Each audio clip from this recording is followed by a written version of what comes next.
Okay. Okay. Good afternoon, everyone. I'm thrilled to welcome all of you to EMK Center's Animation Carnival, a journey through imagination. This event is a celebration of creativity, innovation, and the boundless potential of animation.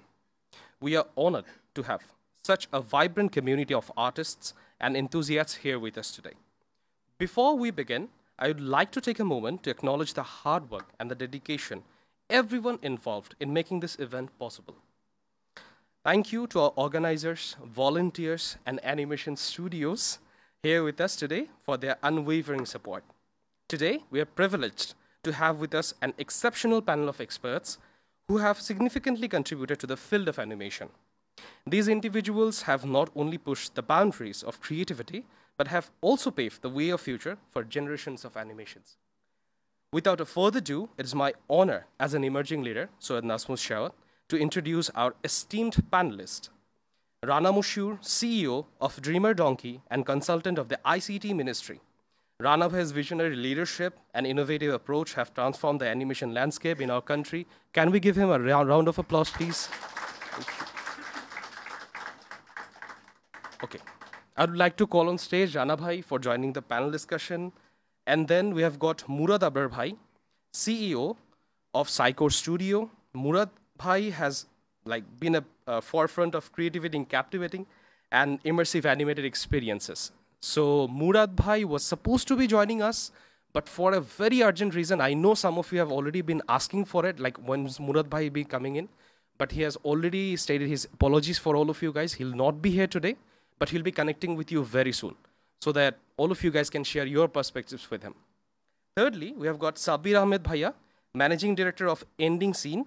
Sabir Bhaiya's storytelling prowess and commitment to excellence have set a new benchmark in animation. So I'd like to call Sabir Bhaiya to join us on stage. Thank you so much, Sabir Bhai. We have got Bishwajit Roy John, I personally have really managed to harass him so much during the animation carnival. Like, bhai, when is the animation going to be starting, 3D and everything? I'm really sorry, John bhai. But thank you so much for always tolerating me. So Bishwajit Roy John bhai, animator director of Olik Studio. Bishwajit bhai's artistic direction has brought the life some of the memorable events and characters to stories. I'll be asking him to join us on the stage.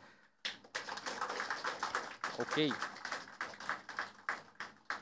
And then we have got Sajjad Mujumdar Bhaiya, CEO of Studio Bortola. Sajjad Bhaiya's entrepreneurial spirit and creative vision have already made Studio Bortola a leader in the animation industry, and we all like him. Sajjad Bhai, thank you so much for coming, and please join us on stage. And last but not the least, we have got Akifa Haq Prima Appa, art director at Studio Bortola. Akifa Appa's exceptional artistry and dedication that we have already seen today and have contributed to the studio's stunning visual creations. Appa, please join us on the stage. And most importantly, a person who has always been with us and sharing us his visionary ideas about animation industry. And lastly, I would like to introduce our moderator for today's discussion, Mehdi Haq Bhaiya. Mehdi Bhaiya is a renowned figure in the animation industry, and we are grateful to have him guide us with this insightful session. Please join us, Mehdi Bhai, for welcoming our distinguished panelists to this stage. So he will be simply conducting the full panelist discussion. I'll not be blabbering that much. So we'll be jumping into the panel discussion, and thank you so much, everyone. Thank you.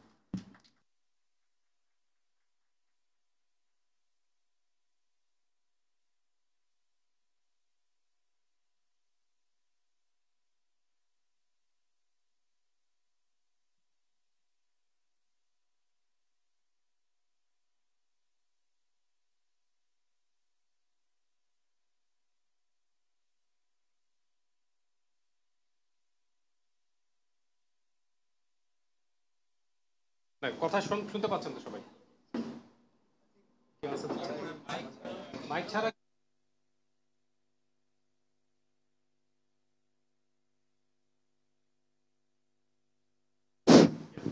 হ্যাঁ যাক আচ্ছা আবার নতুন করে পরিচয় দিয়ে সময় নষ্ট না করি একটা অনেক সুন্দর ইংরেজিতে শুনতে ভালোই লাগে অনেক ভালো ভালো কথা এবং এখানে যারাই আছেন এবং যারা নেই অনেকেই, আরও অনেককে আমি এক্সপেক্ট করেছিলাম আজকে, তারা আসলে হয়তো আরও ইন্টারেস্টিং হতো জিনিসটা। এবং সত্যি বলতে আমি আমার ব্যাকগ্রাউন্ডটা বলে নেই যে এইখানে আমি কি করছি। হ্যাঁ, শুনতেই পাচ্ছি এটা হচ্ছে মডারেটিং, কারণ আমি তাদেরকে পার্সোনালি, আমি তাদের ফ্যান অ্যান্ড ফলোয়ার্স অনেক দিন ধরেই অনেকেরই, এবং অনেকেরটা নতুন করে আমি জানতে পারছি যে কি বিউটিফুল কাজ তারা করছেন অ্যানিমেশন সেক্টরে। তো প্যানেল বলতে আসলে কী বোঝায় আমরা সেই সংজ্ঞাতে যাব না, অ্যাকচুয়ালি এটা একটা আড্ডা। সো আপনারা feel free to ask anything about animation, কারণ এখানে খুবই বাঘা বাঘা লোকজন আছেন এবং অলরেডি অডিয়েন্সের মধ্যে অনেক আছেন যারা অ্যানিমেশন নিয়ে কাজ করছেন, অলরেডি গুড অ্যানিমেটার্স। তারাও তাদের অন্যান্য যে কোয়েশ্চেন্স, যে সেটা হইতে পারে যে আমরা কেন টাকা কম পাই, হ্যাঁ, হইতে পারে যে এটা করলে যে অ্যানিমেশন বাংলাদেশে কেন আমরা খুব বেশি দেখতে পাই না, হ্যাঁ, মেইন স্ট্রিমে, বা আমি জানি না, মানে everything and anything about animation. এবং আজকে আপনারা একটা খুব দারুণ সেশন হয়তো করেছেন রানা ভাইয়ের সাথে, যেটা আমি মিস করেছি। এবং পড়াশোনা ইত্যাদি, মানে একাডেমিক দিক থেকেও যে আমাদের এখানে অনেক কাজ হচ্ছে। আমার ধারণা আমরা এটাতে কনভিন্স যে অ্যানিমেশনের একটা নতুন যুগের সূচনার মধ্যে কিন্তু আমরা দাঁড়িয়ে আছি, আমরা কিন্তু লাকি। এবং এইটা আমরা চাচ্ছি যে প্রতি বছরই এটা আমরা কন্টিনিউ করব। আপনারা কি চান যে এভরি ইয়ার অ্যাটলিস্ট একবার এরকম একটা বড়, এবং নেক্সট টাইম মেবি বিগার একটা কিছু হোক? That's the spirit. দুইবার না? হ্যাঁ, অবশ্যই। তারপর রোজার ঈদে একবার, কোরবানির ঈদে একবার, প্রতি ঈদে। আমাদের কোনো আপত্তি নাই, এটা ইএমকের উপরে আমরা এটা জানাই দিলাম, লাইভেও সবাই শুনতে পাচ্ছে। তো আমি ওইভাবে ফর্মাল না, আমি একটা টপিক প্রথমে তুলে দিতে চাই, যখন যার মনে হবে যে আপনি এটাতে বলতে চান। যেমন আমার একদম পুরাটা আমি অ্যাজ নিউ, মানে এইখানে আমি কথা বলছি আপনাদের হয়ে, আপনারাও যোগ করতে পারেন। সেটা হচ্ছে যে এত বিউটিফুল অ্যানিমেটার্স, সত্যি বলতে আমি অনেককে চিনতাম না, অনেক কাজ এই ইভেন্টে আমি অনেকের কাজ প্রথম দেখেছি, বিউটিফুল সব কাজ। কিন্তু আমাদের মূলধারায় বেশিরভাগই বিদেশি কাজ আমরা বেশি দেখি, যেমন অন্যগুলি ট্রান্সলেটেড বা বা যেটাই বলি, বা ইউটিউবেও ইনফ্যাক্ট যদি দেখি, মানে আমাদের এই মার্কেটে বাংলায় নেসেসারি না যে বাংলাতেই হতে হবে, ইংরেজি হতে পারে, এইটা এত কম কেন? এটা যে কেউ, আমি কোনো একজনের কাছে আমি দিতে যাচ্ছি না, কেউ যদি এটা অ্যান্সার দিতে চান, এটা ওপেন কোয়েশ্চেন আসলে।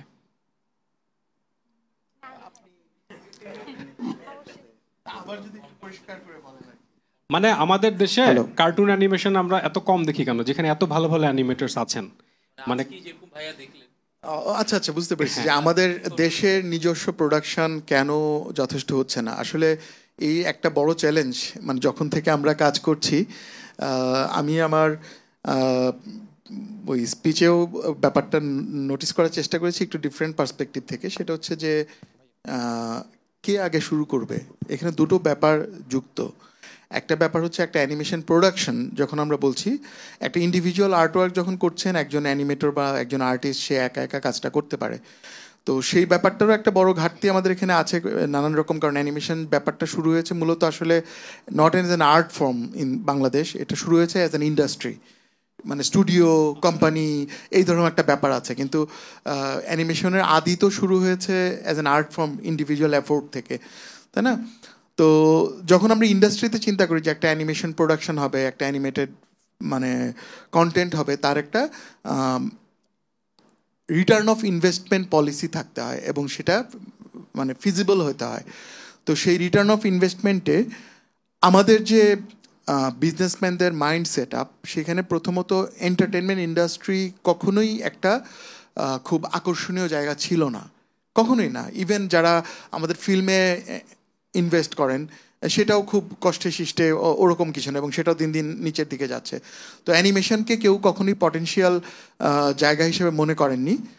দুই নম্বর হচ্ছে যে আসলে বাংলা অ্যানিমেশনের এই মুহূর্তে যে ভিজিবল মার্কেটটা আমরা দেখি, সেটা কেউ স্টাডি করতে গেলে চট করেই দেখবে যে এখান থেকে তো রিটার্ন অফ ইনভেস্টমেন্ট হবে না। একটা যদি আমরা 10 মিনিট করে 10টা এপিসোডের একটা অ্যানিমেটেড ফিল্ম বানাতে যাই, অন্তত 1 বছর 10জন আর্টিস্টকে কাজ করতে হবে। তো 1 বছর 10জন আর্টিস্ট যদি কাজ করে, প্রতি মাসে 5 লাখ টাকা করে খরচ করে হলেও 50 লাখ টাকা খরচ হয়ে যাবে। তো এই 50 লাখ টাকা কোত্থেকে উঠবে? যদি আমি এটা কোনো টিভি স্টেশনে বিক্রি করতে যাই, আমার মনে হয় যে বাংলাদেশে কোনো টিভি চ্যানেল কোনো কমপ্লিট সিজন অ্যানিমেশন চালায় না। আমাদের একটা চালিয়েছিল এসএ টিভি, সেটা হচ্ছে ভোলার বাহাদুরি বলে। তো ওখানে আমাদেরকে প্রতি সপ্তাহে 20 মিনিটের প্রোডাকশন করতে হতো। সেটার জন্য আমরা মূল্য পেয়েছিলাম প্রতি 20 মিনিটের জন্য 60,000 টাকা। সো এটার জন্য ওই যে আমার বন্ধু আরিফ পাইপলাইন নিয়ে পড়িয়েছে, বা কথা বলেছে, আমাদেরকে একটা কাস্টমাইজ পাইপলাইন ডেভেলপ করতে হয়েছে যে কীভাবে 60,000 টাকা দিয়ে 20 মিনিটের অ্যানিমেশন প্রোডাকশন করে কিছু প্রফিট থাকে। ঠিক আছে, কোম্পানি তো দিন শেষে। তারপরে সেটা আমি 50,000 টাকাও কাউকে অফার করেছি, এরপরে সেটা হয়নি। ঠিক আছে, তো এই যে ব্যাপারটা এখন কে করবে, এর উল্টো একটা ব্যাপার আছে। কিন্তু আমার হাতে যদি পুঁজি থাকে, আমি 50 লাখ টাকা ইনভেস্ট করতে পারি, আমি একটা সুপার ডুপার অ্যানিমেশন ফিল্ম বানাতে পারি, বানিয়ে সেটা বিক্রি করতে পারি, তাই না? সেরকম একটা কাজ হয়েছে আমার মনে হয়। প্রিমা ওরা বোধহয় একটা কাজের সাক্ষী, চাচা কাহিনী বলে একটা না কি যেন তোমরা করেছিলে ম্যাভরিকের সাথে, তাই না? ওরা একটা ফিল্ম বানিয়েছিল, খুব ভালো কাজ, মানে 3D-তে দারুণ একটা কাজ হচ্ছিল। তো আমি যতদূর জানি সেই কাজটা যখন ওরা বিক্রি করতে গেছে, বাংলাদেশের কোনো টিভি চ্যানেল সেটা অ্যাফোর্ড করতে পারেনি, তাই না ভাইয়া? এই যে সমস্যাটা, তাহলে কি মানে একটা হতে পারে যে তার মানে আমি যখন প্রোডাকশনটা নিজে ইনভেস্ট করব, তখন আমাকে এমন একটা কস্টিং সেট আপ করতে হবে যেটা বাংলাদেশের মার্কেটে সেলেবল, অথবা আমাকে ইন্টারন্যাশনাল মার্কেটের সহ চিন্তাটা করতে হবে, যেটাকে আমি ইংলিশে ডাবিং করে বা ইংলিশ লিপসিং অ্যাড করে সেটাকে বিক্রি করতে পারবো, বা টোটাল বাঙালি ভাষাভাষী জাতিগোষ্ঠীর কাছে আমি পৌঁছাতে পারবো নানানভাবে।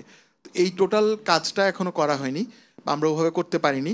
আর এই জায়গাটার মধ্যে একটা আছে, ডেলাইমা আছে, যে কে আগে করবে, আগে আমি ফিল্মটা বানাবো আমার টাকা খরচ করে, না কোনো ইনভেস্টর আগে এটা কিনবে। তো এটা কেউ একজনকে রিস্কটা নিতে হবে। তো আমরা বোধহয় বাঙালিদের যে একটা কালচারাল অ্যাটিটিউড বলে কথা আসছিল তখন, আমরা মনে হয় রিস্ক টেকার না। হ্যাঁ, জাতি হিসেবে আমরা রিস্ক নেই না কখনো, এটাই বোধহয় বড় সমস্যা। তো কেউ একজনকে রিস্কটা নিতে হবে, নিলে এটা ঠিক হয়ে যাবে। আমাদের এখান থেকে কেউ রিস্ক নিতে রাজি আছে দেখি, যে আমরা 1 বছর ধরে খাটতে থাকবো, মানে অবশ্যই টাকা দেওয়া হবে, বাট এমনটা বোঝা গেছে। আমার মনে হয় এই প্রোগ্রামের একটা বিউটি যে অনেকে কিন্তু ইন্সপায়ার্ড হলো। মানে এমন না যে আমরা তাদেরকে বলবো ফর ফ্রি কাজ করো, কিন্তু আজকে আমার এইখানেই যেটা ডিসকাশন, আমি এটা পরে সাব্বির ভাই যেমন আরেকটা অ্যাঙ্গেল থেকে কাজ করে, মোশন গ্রাফিক্স, এক্সপ্লেনার ভিডিও ইত্যাদি অনেক কিছু আমরা দেখি যে কাটিং এজ। তো বিজনেসের পয়েন্ট অফ ভিউ থেকে আপনি কি কোনো সাজেশন দিতে পারেন যে ভাইয়া এইরকম করলে হয়তো আমরা একটা ওয়ে বের করতে পারি, যে আমরা এইটা করতে পারি সেটা করতে পারি? হ্যাঁ, তো আমার এক্সপিরিয়েন্সটা যদি বলি, আমি কিন্তু মানে নন টেকনিক্যাল ব্যাকগ্রাউন্ডের মানুষ, এবং আমার শিফটটা হয়েছিল এরকম যে আমি যেখানে জব করতাম, আমি ডিজিটাল মার্কেটার হিসেবে পাঠাতে ছিলাম, রিফ সিস্টেমস নামে একটা মাল্টিনেশনালে ছিলাম। আমি করতাম কি, ওরা ধরেন হচ্ছে ইভেন্টে যাচ্ছে, আমি বলতাম আপনারা তো ইভেন্টে যাচ্ছেন, ওখানে তো ডিসপ্লেতে কিছু চলা উচিত, তো একটা ভিডিও আমি বানাই দিই। এবং বলতো যে ঠিক আছে আপনি ভিডিও বানান, কিন্তু অফিস আওয়ারে না। তো আমি বাসায় যেয়ে মোশন গ্রাফিক্সের ভিডিও বানাবো, এটা আমি 2015 সালের কথা বলতেছি। তো 15 থেকে 17 আমি রিফ সিস্টেমসে ছিলাম, ওদের জন্য মাল্টিপলস ভিডিও, দুবাই, তারপরে বার্লিন, অনেক জায়গায় হচ্ছে চলেছে। তো সেটা আমার পোর্টফোলিওটা রেডি করতে হেল্প করেছিল। তো পাঠাওয়ের যে লাস্ট 2টা ভিডিও আমি বানিয়ে দিয়েছিলাম, সেটা কোটির বেশি মানুষ দেখেছিল, এবং ওখানে 2D আর্টিস্টও একজন হেল্প করেছিল আমাকে, শুভ ভাই নামে, উনি এখন গেম লোফটে আছে মনে সম্ভবত। তো আমাদের ওই কাজটাও কিন্তু 1 কোটির বেশি মানুষ দেখেছে। তো আমি তখন ডিসিশন নিলাম যে না, আমি 5 বছর কাজ করার পর আমি বিজনেসে আসবো। এবং তারপরে যখন বিজনেস শুরু করলাম, জাস্ট 5 লাখ টাকা হচ্ছে স্যালারির এগেনস্টে লোন নিয়ে, পুরো ফুল টাইম দিয়ে। এবং ফর্চুনেটলি আমি সাজ্জাদ ভাইকে কিন্তু তখন পেয়েছিলাম আমাদের সাথে, এবং সাজ্জাদ ভাই আমরা মিলে এমনও দিন গেছে যে 2-3 দিনে 7টা-8টা হচ্ছে মানে কমার্শিয়াল বানাই দিচ্ছে, মেশিনের মতো। যে সাজ্জাদ ভাই হচ্ছে ড্রন করতেছে, আমি হচ্ছে মোশন গ্রাফিক্সে দিচ্ছি। তো ইনক্রেডিবল ডেট ছিল, এবং এটা 2000 কত 17-র কথা, 17 শেষে 18 শুরুতে। তো ভাইয়া যে ব্যাপারটা হয়েছে কি, যে তখন কিন্তু অনেক হচ্ছে কোম্পানিকে আমরা হচ্ছে মার্কেটিং করে পুশ করেছি যে পাঠানোর জন্য, দেখেন আমরা এই ভিডিওটা বানাইছি, আপনার জন্য একটা ভিডিও হইতে পারে যেটা আপনার জন্য ভালো হবে। তো আমার কিন্তু ইচ্ছা ছিল যে না, আমি তো আসলে নন টেকনিক্যাল ব্যাকগ্রাউন্ড, আমাকেও শিখতে হবে। তা আমি কিন্তু মেহেদি ভাইয়ের কোর্সে হচ্ছে গত বছরও ভর্তি হয়েছিলাম, এই বছরও ভর্তি হয়েছে ড্রয়িং শেখার জন্য। তো আমার কাছে মনে হয় যে শিফটটা ট্রানজিশনাল যদি হয়, তাহলে যে কোনো পেশা থেকে হচ্ছে ভাইয়া চলে আসা যায়।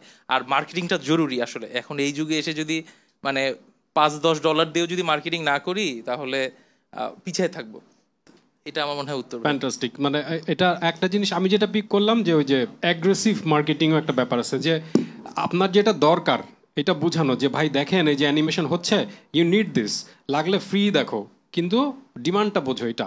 কিন্তু আমার প্রশ্ন ছিল, যদি আমরা মূলধারার যে কার্টুন বলি, যেমন চাচা বাহিনী, এটা আমি জন ভাইকে জিজ্ঞেস করবো যে আপনারা যে, এটা বিউটিফুল, যারা দেখেন নাই চাচা বাহিনীর আজব কাহিনী, এটা ইউটিউবে সার্চ করে, আমি কালকেও দেখছি ইনফ্যাক্ট, আমি আর যে আমাদের সব্যসাচী চাকমা, স্ক্রিপ্টটা বিউটিফুল, ভয়েস ওভার অ্যাক্টিং খুবই সুন্দর, এবং মানে নাইস ডিজাইন, মানে ওইটা রাজপ্রাসাদটা ইত্যাদি ইত্যাদি, কিন্তু এত ভালো একটা কন্টেন্ট, এইখানে আপনার কি মূল্যায়ন যে এটা যদি আমরা এইভাবে না করে হয়তো ওইভাবে করতাম? বা এখানে আমরা কিন্তু আজকে সাজ্জাদ ভাইয়ের সাথে কথা বলতেছিলাম বিষয়ে, ইভেন এই চাচা বাহিনীর আজব কাহিনী নিয়ে, যে তখন আমাদের মাথায় আসে নাই কিংবা ভাইয়াদের মাথায় আসে নাই যে এটা নেটফ্লিক্সে কি আমরা অ্যাপ্রোচ করতে পারি কিনা। নেটফ্লিক্সে কিন্তু 5 মিনিটসের, 3 মিনিটসের, 4 মিনিটসেরও হচ্ছে অনেক অ্যানিমেটেড মুভি আছে, ছোট ছোট শর্ট ফিল্ম আছে। যেমন পাকিস্তানের একটা কথা বলেছিলাম যে সিতারা নামে একটা শর্ট ফিল্ম আছে, জাস্ট হচ্ছে 3 to 5 মিনিটসের হবে, আপনারা দেখতে পারেন। ওই সিতারা হচ্ছে নেটফ্লিক্সে আছে, এবং খুব বেশি কিন্তু ওখানে কাজ নাই, কিন্তু ওইটাও কিন্তু ফিচার ফিল্ম হিসেবে আছে। তো আমরা কিন্তু অ্যাপ্রোচই করি না, যে আমরা যে একটা মানে চাচা বাহিনী আজব কাহিনী আছে নেটফ্লিক্সে কেন অ্যাপ্রোচ করবো না। তো আমার কাছে মনে হয় ওই জায়গাগুলো এখন ওপেন হয়ে বা আমাদের লোকাল অনেক ওটিটি প্ল্যাটফর্মস এখন আছে, তারাও হয়তো জানে না যে এই কাজগুলি হচ্ছে মেবি। ওটিটি যেমন ডেভেলপমেন্টটা তো আসলে গত 2-3 বছরের বেশি হয়েছে। হ্যাঁ, নেটফ্লিক্সে যেমন অ্যানিমেশনের যেই আসার যে ইয়েটা, সেটাও কিন্তু আমরা লাস্ট 2-3 ইয়ার্সে যে ছোট ছোট স্টুডিও যেমন পাকিস্তান, ইরান, হ্যাঁ আমরা কিন্তু আমি কিন্তু আফ্রিকান 5 মিনিটের অ্যানিমেশনও দেখছি, যে না এই কোয়ালিটিতে আমরা আসলেই করতে পারবো এবং আমরা চাইলে অ্যাপ্রোচ করতে পারি। হ্যাঁ, যেমন আমাদের এখানে ইন্ডিভিজুয়ালি তো একজন এক একটা জায়গায় স্ট্রং, যেমন সাব্বির ভাই আসলে মার্কেটিংয়ের জায়গাটা অনেক ভালো একটা ইয়ে, উনি যেমন ভালো বলতে পারবে, যেমন এই ধরনের জ্ঞানগুলো আসলে আমাদের আসলে ডিস্ট্রিবিউট হওয়া দরকার, এবং একটু আদান প্রদান হলে না আরও ভালো আমরা আসলে অ্যাপ্রোচ করতে পারবো। যেমন আমরা হয়তো যেমন বললো না যে প্যাশন প্রজেক্ট, এখন কিন্তু প্যাশন প্রজেক্টকে পুশ করার একটা জায়গা ক্রিয়েট হয়েছে, ওটিটি প্ল্যাটফর্ম আসছে, নেটফ্লিক্স, অ্যামাজন। হ্যাঁ, তা এখন কিন্তু চাইলেই যে হয় কি প্যাশন নিয়ে সবাই আসে, কিন্তু যখন কাজ শুরু হয় তখন দেখা যায় আর কেউ নাই, আমি আর প্রিমাই হয়তো কাজ করতেছি। এক্স্যাক্টলি, আমি এখানে প্রিমা আপুর কাছে আসবো, কারণ আমি যতটুকু জানি যে আপনি অনেক প্যাশন থেকে এবং অনেক ফাইট করে, মানে যেমন প্রথমে আপনি আমাকে বলেছিলাম যতদূর মনে পড়ে, যে যেটা আপনি মানে অত পছন্দ করেন না কিন্তু জানেন যে অ্যানিমেশন করতে হবে, এরকম অনেক কষ্টকর অনেক কিছু আপনি করেছেন, মডেলিং, 3D, এইটা সেটা করে করে একটা জায়গায় এসেছেন। তো আপনার মূল্যায়নটা কি, যে আছে না যে না এইটা না করে যদি আমরা এইভাবে করতাম হয়তো আমরা অনেক লোকাল অ্যানিমেশন আর পাইতাম, বা যে কোনো এই ধরনের কোনো মূল্যায়ন আপনার কি মনে হয় মানে আমাদের অ্যানিমেশন ইন্ডাস্ট্রির জন্য? আমি আসলে যখন মানে পড়ালেখা করি তখন আমি আসলে যে প্রবলেমটা ফেস করি সেটা হচ্ছে যে আমি কোনটা রেখে কোনটা করব। আমি ড্রয়িং করব, নাকি আমি হচ্ছে গাছের গ্রুপ আঁকা শিখব, নাকি আমি ফ্রেমিং করব। আমরা যখন পড়ালেখা শুরু করি সবই গুরুত্বপূর্ণ থাকে। তো তখন হচ্ছে যে প্রবলেমটা যেটা হচ্ছে যে আমি স্টুডেন্ট অবস্থা থেকে যখন চিন্তা করতেছি জবে যাব বা এমন একটা সময় যে জবে একটা কাজ করতেছি, তখন মনে হচ্ছে হ্যাঁ আমার তো ড্রয়িং নষ্ট হয়ে যাচ্ছে। আবার ড্রয়িং করতেছি, আচ্ছা আমি তো শুধু সারা জীবন ড্রয়িং করলে তো হবে না, ইনকামও করতে হবে। তো এই মোটামুটি 10 বছর লাগছে বুঝতে যে দুইটা আসলে ভিন্ন লাইন, দুইটাই করতে হবে। আপনাকে আসলে সারভাইভ করার যখন ব্যাপারটা আসে বা ক্লায়েন্টের যে ব্যাপারটা আসে, এটা হচ্ছে যে ক্লায়েন্ট যেটা চায় সেটা দিতে হবে, এটা সত্যি কথা। এটা ছাড়া মানে ক্লায়েন্ট ইজ অলওয়েজ রাইট, কিন্তু তার মধ্যেও নিজের জিনিস যেভাবে হোক মারামারি করে ঢুকাই দিতে হবে, এটা হচ্ছে আসল বিষয়। আর আরেকটা জিনিস হচ্ছে যে নিজের পছন্দের জায়গাটা একদম নিজের, ওখানে আসলে কোনো ছাড় নাই, ওটা করতে হবে। যেমন আমি এখন ইদানিং 2D অ্যানিমেশন করি, আমি জানি যে একদম ফ্রেম বাই ফ্রেম ওয়ার্কের আমাদের আসলে ক্লায়েন্ট নাই, সত্যি কথা। কারণ এত কঠিন একটা জিনিসকে দিয়ে কোনো কাজ করতে চায় না কেউ, কারণ একার পক্ষে ফ্রেম বাই ফ্রেম অ্যানিমেশন করাটা আসলে জটিল, অনেক অনেক প্রয়োজন হয়, অনেক লোকজনের দরকার হয়। তারপরও হচ্ছে কি যে মানে হাতটা চালু রাখা, কারণ সারাক্ষণ আমাকে দেখা যাচ্ছে মোশনে, মানে আমি হয়তো আফটার ইফেক্টস করতেছি বা 3D করতেছি। 3Dতে মানে যেমন আমার গুরু হচ্ছে জন ভাই, আমার প্রথম গুরু হচ্ছে রানা ভাই। আমি রানা ভাইয়ের হাত ধরে হচ্ছে 2D শিখছি, আর আমার গুরু হচ্ছে 3Dর জন ভাই। আমি যদি পার্থক্য বলি, এখনও বলবো যে 3D অ্যানিমেশন আমার কাছে ইজি লাগে, কারণ 3D অ্যানিমেশন অন্যান্য সেক্টর না, আমি রিগিং টিগিংয়ের কথা বলতেছি না। কারণ 3D অ্যানিমেশনে যেটা হচ্ছে যে অনেক কিছু আছে, আপনি শুধু অ্যানিমেশনটা করবেন। আর আমি যদি 2D বলি, যে আমি এই হাতটা এই উঠতে উঠতেই হাতটা ছোট হয়ে যাবে, মাথাটা ঘুরতে ঘুরতেই বড় হয়ে যাবে, তখন আপনার মেজাজ খারাপ হয়ে যাবে, 2-3টা কম্পিউটারও ভাঙতে পারেন। এই জন্য হচ্ছে এটা। সো আমার কাছে আমি যে অ্যান্সারটা মানে দিতে চাচ্ছি, যে ভাইয়ার প্রথম যে প্রশ্নটা, যে কেন বাংলাদেশে হচ্ছে না, বা এটা আমার মানে পার্সোনাল অ্যান্সার যেটা হচ্ছে যে আমরা সবই করতেছি, ছবি আঁকতেছি, বই পড়তেছি, অ্যানিমেশন দেখতেছি, অ্যানিমেশন করতেছি, অনেক কিছু করতেছি। বাট সবার আগে যদি কেউ অ্যানিমেশনে আসতে চান, একটা জিনিস দরকার, সেটা হচ্ছে ভাই সিটে বসার প্র্যাকটিস। 16-17 ঘন্টা আগে বসতে শিখেন, হ্যাঁ, তাহলে হচ্ছে যে সবার আগে ধৈর্য, যে ধৈর্য থাকতে হবে, ক্রুয়েল ধৈর্য থাকতে হবে। হ্যাঁ, আমি যখন 3D শিখছি তখন আমার মানে আমি অমানুষ হয়ে গেছিলাম, তারপরে আবার ঠিক হইতে হয়েছে। তাই বলে এমন না যে আমি 3Dতে উল্টায় ফেলছি, বাট শেখার সময় অমানুষ হয়ে যেতে হবে, ব্যাপারটা হচ্ছে ওইটাই। তা নিয়ে কিন্তু আমি মানে 3D শিখে আমি কিন্তু তেমন কোনো ইনকামও করি নাই, চাকরিও করি নাই, কিছুই করি নাই। সো এটা হচ্ছে একটা ব্যাপার যে সবার আগে যদি আমাদের ধৈর্যটা তৈরি হয়, যে আমি অ্যানিমেশন শিখতে বসছি, সবার আগে যে তুমি অ্যানিমেশন, যেমন রিচার্ড উইলিয়ামের বইটার মধ্যে একটা আছে যে ওনার স্টুডেন্টরা জিজ্ঞেস করতেছে যে অ্যানিমেশন তো খুব কষ্ট, এত এটা। তো প্রশ্নের অ্যান্সারটাই এটা যে তুমি আসছো কেন এই লাইনে, জানোই তো কাজই এইটা, যে বসে থাকতে হবে, বসে থাকাটা শিখতে হবে, আগে এটা শিখতে হবে, তারপরে হচ্ছে সব কিছু ইনশাল্লাহ, তারপরে ইনশাল্লাহ আমাদের দেশ আগায় যাবে। এটা হলো আসল বিষয়। এক্স্যাক্টলি, কারণ আমরা এই যে এইখানে যাতে বসে আছি এটাই প্রমাণ যে এটা একটা ভালো জায়গার দিকে যাচ্ছে। জন ভাইয়ের থেকে কথা আমরা এখন শুনি নাই, এটা শুনে আমি এটার একটা সাম আপ করে, এখানে অনেক অ্যানিমেটর, ইয়াং অ্যানিমেটরস এবং যারা অ্যাসপাইরেন্টস তারাও আছেন, আমি তাদের থেকেও শুনতে চাই, মানে তাদের মূল্যায়নটা। শিওর।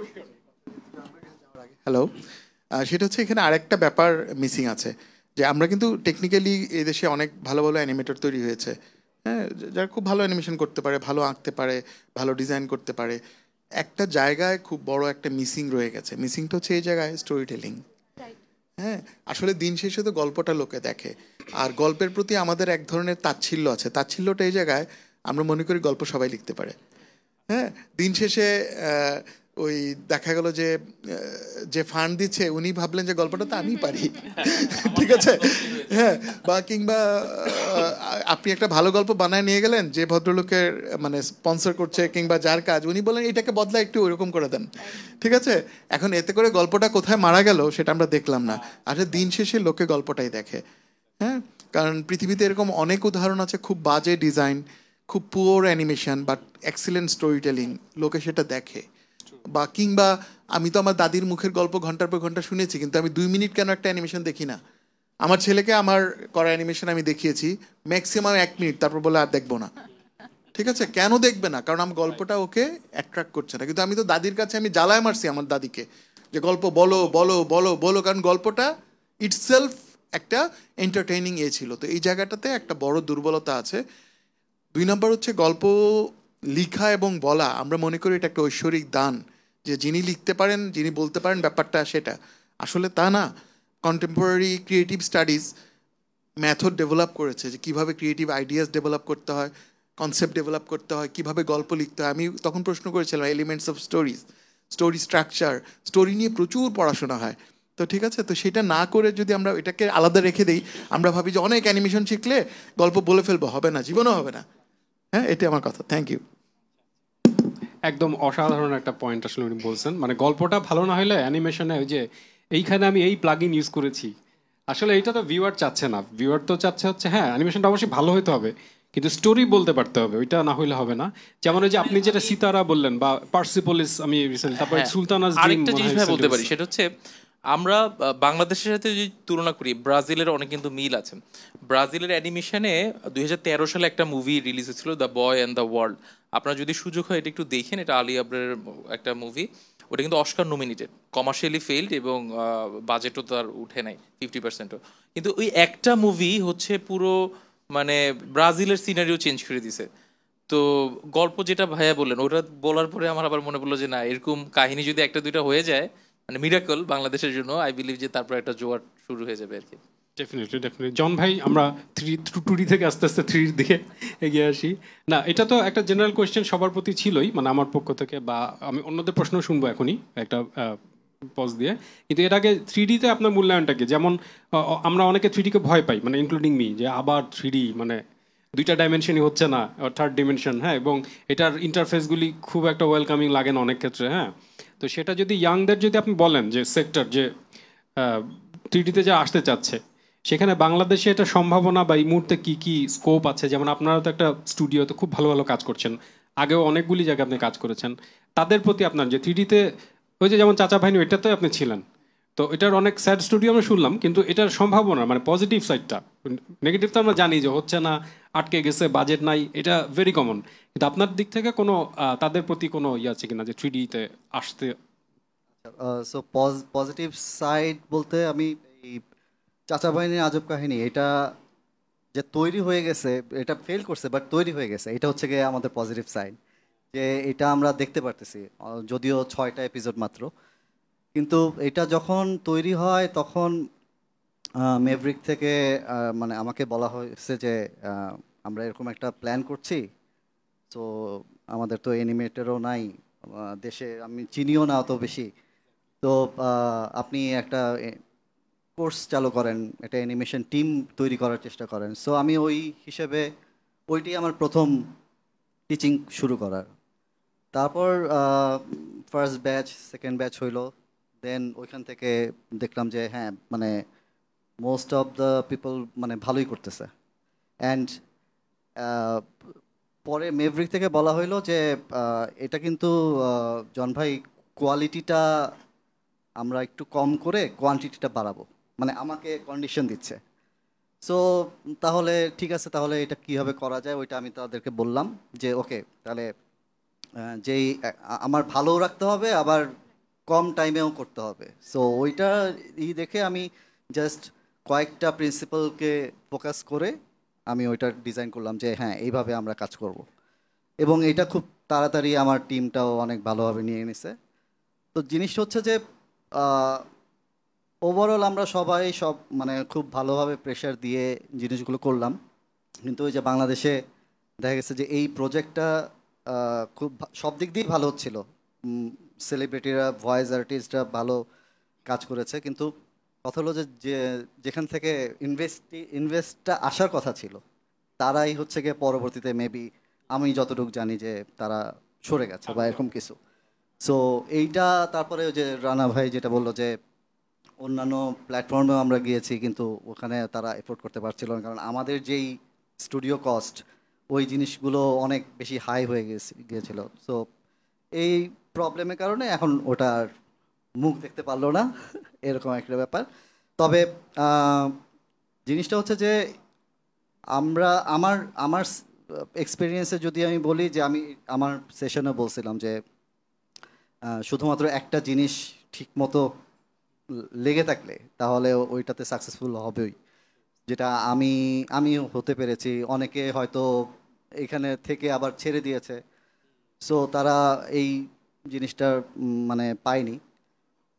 ইয়াংদের জন্য এটাই বলবো যে যেটাই করি আমরা 2D বা 3D যেটাই করি একভাবে একই ফোকাস রেখে আমাদের করতে হবে, এবং করলে অবশ্যই আমরা ভালো ভালো অ্যানিমেটর পাবো, ভালো ভালো কনসেপ্ট আর্টিস্ট পাবো, এবং বিভিন্ন সেক্টরে যে আর্টিস্ট আছে সবাইকে পাবো আর কি।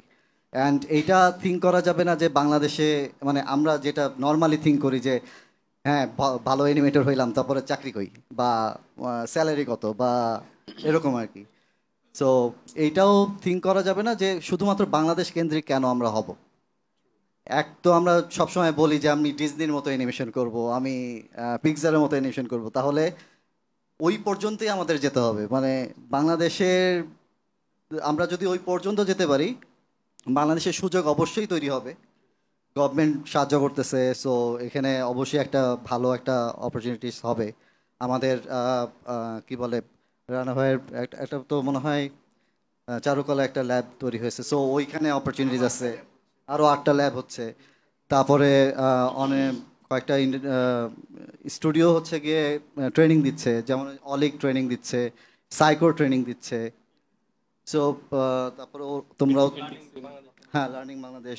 সো জিনিসটা হচ্ছে যে যা আমাদের এইটুকু জানতে হবে যে আমরা কার কাছে শিখবো এবং তার ব্যাকগ্রাউন্ড কি, তারা কি কাজ করে, এইটা আমরা সবসময় পাশ কাটায় যাই যে ও আচ্ছা উনি অ্যানিমেশন শেখান চলো শিখি, বাট উনি অ্যানিমেশনটা মানে উনি কি, ওনার ব্যাকগ্রাউন্ড কি, ওনার কাজ কোথায় এবং সে কোন কোন প্রজেক্টে কাজ করছে, এই জিনিসটা আগে আস করতে হবে, এটা আমাদের কালচারের মধ্যে নাই।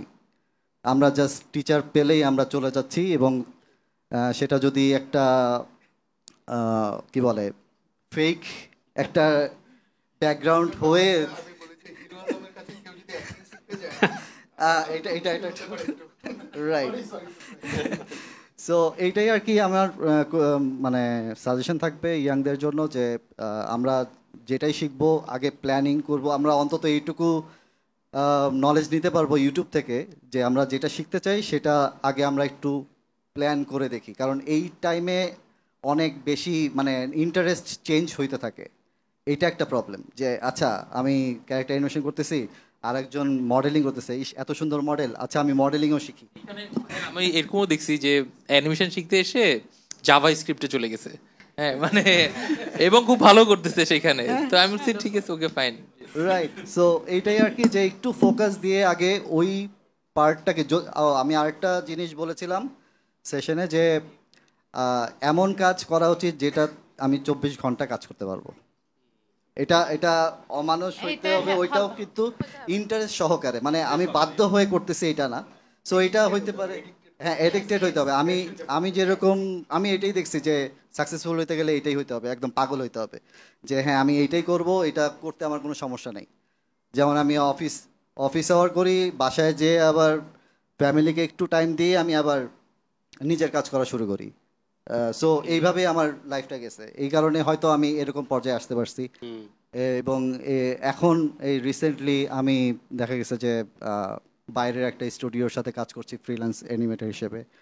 ওখানে আমি ডিজনি একটা প্রজেক্টে কাজ করার সুযোগ পেয়েছি। এটা তো একটা তালি হোক, ডিজনি প্রজেক্টে কাজ করতেছে। আমি জিনিস হচ্ছে যে ডিজনি অ্যানিমেটর হইতে পারি নাই, বাট ডিজনি প্রজেক্টের অ্যানিমেটর হইতে পারছি, যেখানে আমার কলিগরা হচ্ছে ডিজনি অ্যানিমেটর। সো হ্যাঁ, ওইটাই আমার টার্গেট, ওইটাই যে একটার পর একটা মাউন্টেনে উঠতে হবে আর কি, বিষয়টা এরকম। তো এইটাই আর কি, যে নেভার এন্ডিং। এখানে অনেক এক্সাম্পল আছে, সাকসেস স্টোরিজ আছে, এবং সাকসেস স্টোরিজের আগে অনেক ফেইলারও আছে। সো আমাদের অনেক ফেইলার ইভেন্টও আছে, স্টোরিজ আছে, বাট আমরা ছাড়ি নাই, আমরা এখনও লেগে আছি। সো তোমাদেরও এই জিনিসটা হবে, এবং কিন্তু তোমাদের ভাগ্য ভালো যে এখন অনেক রিসোর্স, অনেক ভালো ভালো মানুষকে পাচ্ছ। সো এইটাকে কাজে লাগাও। এটাই। থ্যাংক ইউ, বিউটিফুল একটা শুনলাম আমরা। এবং আমাদের কিন্তু আরো অনেক ভালো ভালো অ্যানিমেটার্স, তারা আরো ভালো বলতে পারবেন। তারা ডিজনিতে কাজ করেন, আমার অনেক আছেন, এবং ইন্টারন্যাশনাল মার্কেটে প্রচুর ভালো ভালো এবং মেইন স্ট্রিম কাজ করছেন, কিন্তু তারা বিদেশে চলে গেছেন বলে আমাদের চোখের সামনে হয়তো নাই। কিন্তু বাংলাদেশে অনেক ট্যালেন্টেড লোক আছে। বাট আমি এইখানে একটা জিনিস বলতে চাই, যেটা অন্যদের কোয়েশ্চেন নেবার আগে আমি বলতে চাচ্ছি, সেটা হচ্ছে যে এখানে অ্যানিমে কে কে দেখেন? আসলে না দেখার কিছু নাই, হ্যাঁ তাই না? অ্যানিমের সাথে ডিজনি অ্যানিমেশনের পার্থক্য কি বলতে পারবেন? আপনারা তো অ্যানিমেশন নিয়ে অনেক কিছু শুনলেন, দেখলেন, মানে কিছু বেসিক পার্থক্য আছে, টেকনিক্যালি বলছি। এটা কি কেউ খেয়াল করেছেন যে আর্ট স্টাইল, হ্যাঁ, তারপর স্টোরি টেলিং আলাদা। আমি একদম পিওর অ্যানিমেশনের জায়গায় বলতেছি, অ্যানিমেশন কম। এটা কি কেউ খেয়াল করছেন যে দুইজন তাকায় আছে আস্তে করে? হ্যাঁ সাইফ।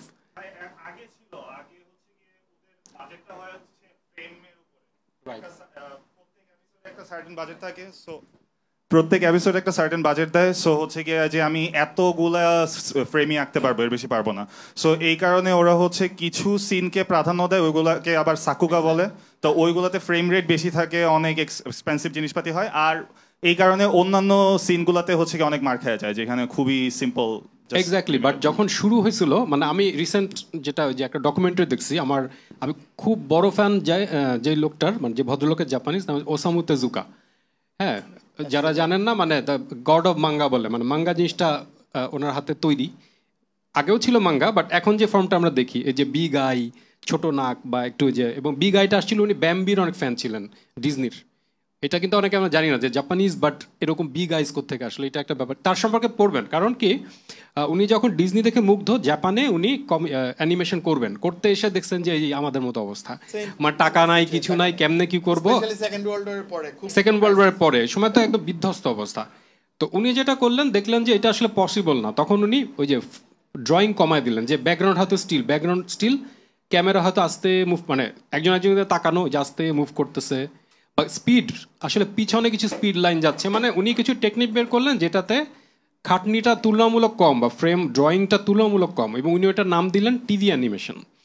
উনি বললেন যে এটা ঠিক মেবি, মানে আমি বলছি। এবং আমি আরেকটা জিনিস বলি, আমার একজন খুব পরিচিত আর্কিটেক্ট, উনি জার্মান চলে গেলেন যে পড়াশোনা, যে ওইখানে আমি ভাই প্রোডাক্ট ডিজাইন এই সেই করি, এগুলো বাংলাদেশে হচ্ছে না, আমি চলে গেলাম। যাওয়ার 1 বছর আগে উনি আবার ব্যাক করছেন। আমি বলি ভাই কী হলো? বলে আমি আসলে গিয়ে ফ্রাস্ট্রেটেড। আমি বলবো কেন? বলে কি এভরিথিং সলভড। মানে আপনি কী করবেন? বলছে একটা গ্রামে গেছি, গ্রামের ভিতরের একটা রাস্তার ভিতরে একটা ট্রেন স্টেশনে বসছি, ওইখানে এক্স্যাক্টলি যেই সময় ট্রেন আসার কথা ওই সময় আসলো, লেট হলো না। এবং আমি যে একটা রেলিংয়ে বসলাম, বসে দেখি এইটার ডিজাইনটা সলভ করা, মানে এটা মানুষের হাইট, যে আর্গোনমিক্স এই সেই সব কিছু সলভ করা। হঠাৎ আমার মনে হলো যে এখানে কিছু করার নাই, এবং তখন আমি টের পেলাম যে বাংলাদেশে আসলে অনেক কিছু করার আছে, কারণ আমরা জানি যে কিছুই সলভ না। সো এই যে যেমন আমরা অ্যানিমেশন বলতেছি, আমরা বুঝতেছি যে এখানে অনেক ট্যালেন্টেড লোকজন, অনেক এনথুজিয়াস্টিক লোকজন আছে, আমরা চাচ্ছি করতে করতে, কিন্তু হচ্ছে না। মানে কথার কথা কেউ যেন বলো ওকে ইনভেস্টার নাই, আচ্ছা আমার তো একজন ইনভেস্টার চেনা আছে, অথবা মেবি আমি ইনভেস্ট করতে পারি, মেবি আমি জানি না ইএমকেও ইনভেস্ট করতে পারে। যেটা অ্যানিমেশন হইলো যে যেখানে মানে হ্যান্ডস সবাই আছে, অনেক ভলান্টিয়ার তারাও থাকতে পারে, ইয়াং হ্যান্ডসরা আছে, ইত্যাদি আছে, একটা অ্যানিমেশন হইলো। তো সে হয়তো অর্গানাইজই করলো, হ্যাঁ, যে যে 3D-তে হবে না, ইসে হবে, সে অর্গানাইজটাই সে করলো। এখানে অনেক কাজ করা আছে। এবং যেটা জন ভাই বললেন যে ওয়াই শুধু আমাদের দেশের মার্কেট না, এটা এখন তো মানে দেশে থাকা কিছু না, ইন্টারনেট আমাদেরকে যে কোনো জায়গায় আসলে মার্কেটিং করার সুযোগ দিচ্ছে, তাই না?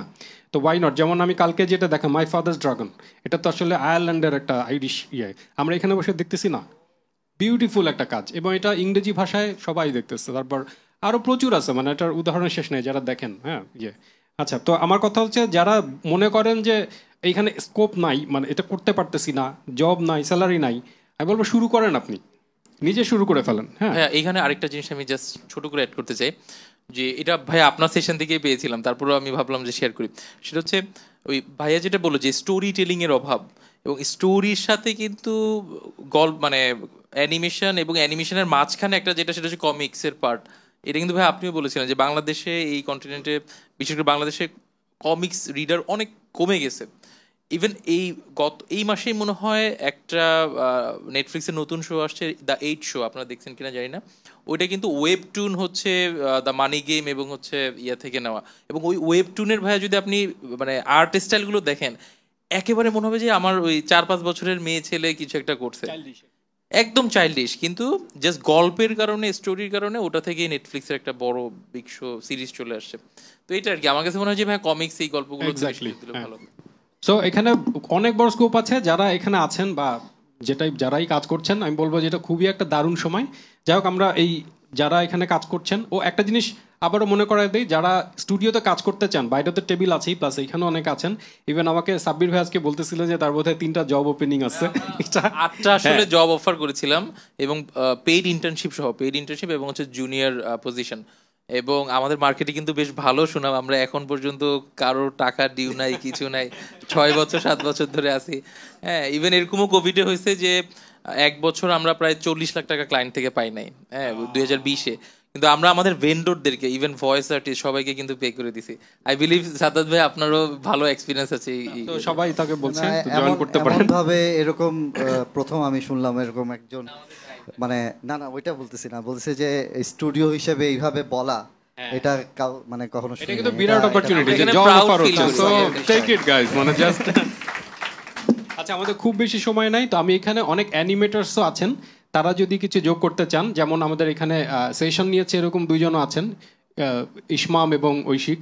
তারা একটা মাইটি পান স্টুডিও, সেটা ছিল আমরা সামির আসনানুর রহমান ভাই দেশে থাকেন, উনি থাকলে ওনার এক্সপিরিয়েন্সটা শুনতে পারতাম, দারুণ, তারা বিউটিফুল সব কাজ করে।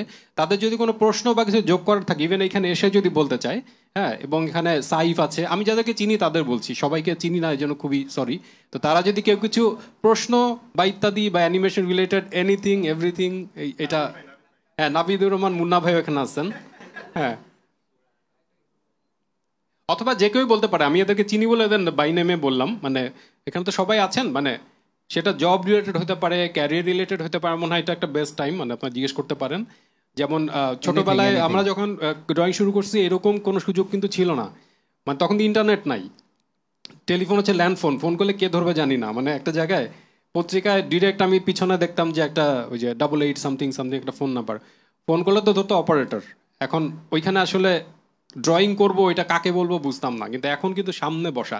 সো আমার মনে হয় এটা একটা খুব ভালো টাইম আপনার যদি প্রফেশন করতে চান, শিখতে চান, ওই যে অলরেডি তো জব অফার হয়ে গেছে, এরকম যে কোনো কিছু বলতে পারেন। আমরা এখানে একটা ফ্লোর ছাড়ছি। যে কোশ্চেন,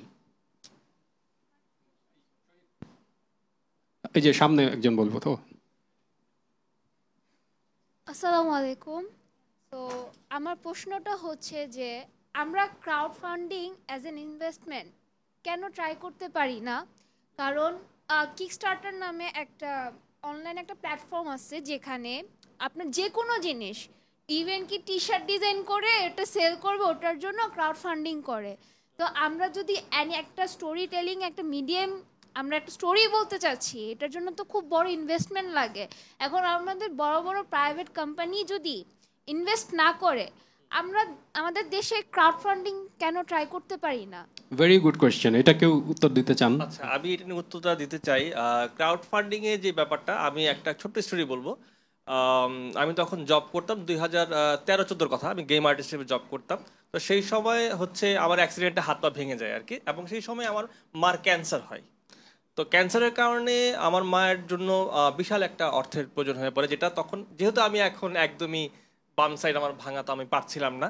তো তখনই ক্রাউড ফান্ডিং এর কথাটা আমার মাথায় আসে, এবং আমি ইন্ডিগোগো অ্যান্ড কিকস্টার্টার নিয়ে দেখা শুরু করি। আমি যেটা বুঝলাম যে এখানে ঢুকে করতে গেলে আমাকে মার্কেটিং করতে হবে, হ্যাঁ, আমাকে এখানে সার্চ ইঞ্জিনের আগে আসতে হবে, যেটা আমার পক্ষে সম্ভব না, বাট করা সম্ভব। তখন আমি তখন আমি চিন্তা করলাম যে ঠিক আছে, আমি ফেসবুকেই করি। তো art to save my mother নামে আমি একটা পেজ খুলেছিলাম তখন। তো আমি আমার কিছু আর্ট ওয়ার্ক, যেহেতু আমি আঁকতে পারি, অ্যাটলিস্ট আমি এতটুকু তখন আমার মাথায় ছিল যে আমার এখন যেটা আছে, আমার মাথাটা ঠিক আছে, আমার ডান হাত ঠিক আছে, আর আমি কোনোভাবে ক্রাচে ভর করে কারো কাছে যেতে পারবো। আমার যদি এমন হয়, আমি দরকার হলে রাস্তায় দাঁড়া হলে ছবি আঁকা শুরু করবো, বিকজ ওটাই আমার লাস্ট শক্তি ছিল।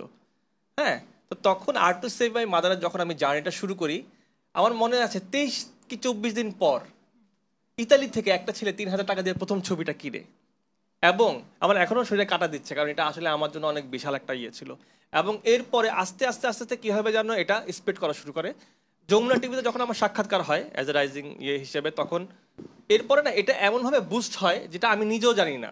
হ্যাঁ, কোনো হয়তো পুলিশের ওসি হয়তো আমাকে থানা থেকে ফোন দিছে, বলছে আপনার কোনো প্রবলেম হলে আমাকে বলবেন। হ্যাঁ, কেউ হয়তো খুব আমেরিকা থেকে ফোন দিছে, আপনার এই কোনো ছবি ইয়া লাগলে আমি কিনতে চাই। তামিম ইকবাল সাহেব ক্রিকেটার আমাকে ফোন দিয়ে বলছে আপনি কি আমাকে চিনেন, আমার নাম তামিম ইকবাল। আমি বলছি একজনকেই চিনি, যিনি ক্রিকেটার। বলছে আমি সেই বলতেছি। হ্যাঁ, আজকে বাংলাদেশের খেলা হয়েছে, ওটা নিয়ে কিছু বলবেন না, ঠিক আছে? হ্যাঁ, আমি ভাবছি যে উনি হয়তো আমাকে হয়তো একটা ব্লাফ দিচ্ছে কেউ আর কি। পরে দেখলাম না, পরের দিন আসলেই তামিম ইকবাল সাহেব আসছিল, এবং অলমোস্ট 2 লাখ টাকার ছবি কিনছিল আমাদের কাছ থেকে, উইথ 6-7টা ছবি আর্ট ওয়ার্ক কিনছিল। এখন ক্রাউড ফান্ডিংটা আসলেই একটা খুবই আমি কি বলবো, কিন্তু বাট পয়েন্টটা কোন জায়গায় আমি বলছি, কেন আমরা পারি না? এই যে আইডিয়াটা জেনারেট হইলো, এখন আমার পক্ষে সব আইডিয়া জেনারেট করা সম্ভব না। তুমি একটা আইডিয়া নিয়ে আসছো, এখন তুমি টিম খোঁজো যে ভাই আমি তো জানি যে ক্রাউড ফান্ডিংটা কিভাবে করতে হবে, তো তোমার আইডিয়ার সাথে আরেকটা আইডিয়াকে ব্লেন্ড করো। তোমার আছে ক্রাউড ফান্ডিং এর আইডিয়া, আমার আছে কাজ উঠানোর আইডিয়া। হ্যাঁ, এখন তুমি ব্লেন্ড করতে যদি পারো, তাহলে তুমি সাকসেস রেজাল্ট আনতে পারবা। এখানে আরেকটা জিনিস, সেটা হচ্ছে প্রেজেন্টেশন।